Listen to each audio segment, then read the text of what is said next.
Hi friends, I just finished recording the course on centering hands, and in the last lesson we will be making a vase like this one.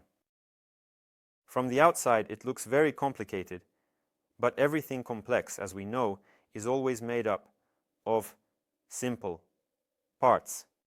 In pottery, just like in drawing, there are three basic shapes that can be combined to create any form. In drawing, those are the triangle, circle, and square, while in pottery, we have three-dimensional shapes. These are the cylinder, cone, and sphere. If we take a look at this vase, we can see that it is based on a sphere, which tapers down into a cone. A cone with a sphere. We connected the cone and removed the bottom part, which gave us the base of this vase. The neck is essentially a cylinder, and this vase is a combination of a sphere, a cone, and a cylinder. In the course, we will learn to create simple shapes and then combine them with each other.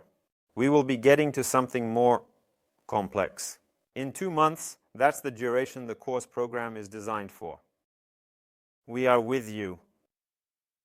We will be able to make vases with narrow necks and develop in pottery and ceramics moving forward.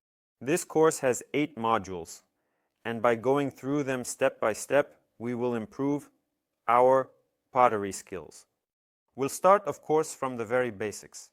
It starts with preparing the workspace, getting everything ready, and the clay, because that's extremely important. I won't stop saying this. Next, we move on to centering. After centering, we study the next steps. This is the opening and stretching and pulling of the cylinder. The cylinder will be our basic shape, on the basis of which we will create all the others.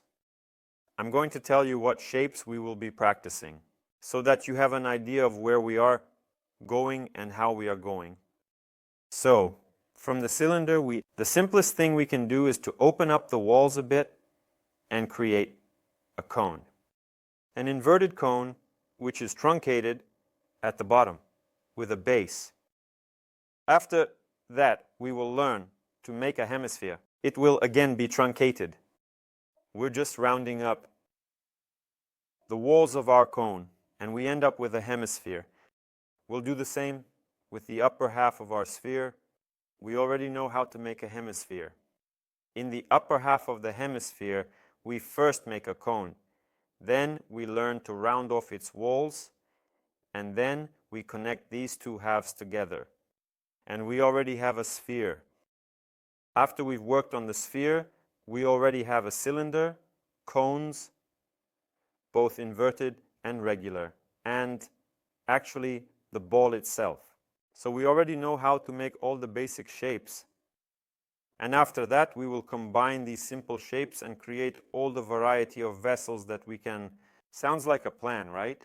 We will have a separate module dedicated to narrowing the neck. I tried to make it so that by repeating the actions I'm showing you, you gradually master the technique of narrowing. Next, without stress. We're not going to do something like that right away. We will do it step by step. And we also have a module on flat plates. It stands a bit apart because flat plates are not made on a cylinder base. Basically, that's the deal. It's a separate story that you need to know how to do, but it doesn't fit into the evolution of the cylinder, so to speak. Therefore, you can check out this module and practice it after you've completed the entire course. If you need to learn how to make flat plates right now, if there's such a necessity, you can open this module at any time. Take a look. Learning there is as simple as possible. I would even say that it's much harder to dry a plate and fire it than just to throw it away.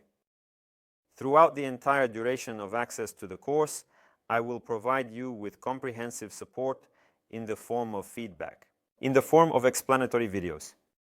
You can send me your videos of you throwing. I'll watch them add my comments, and this way we'll interact. Please join the chat.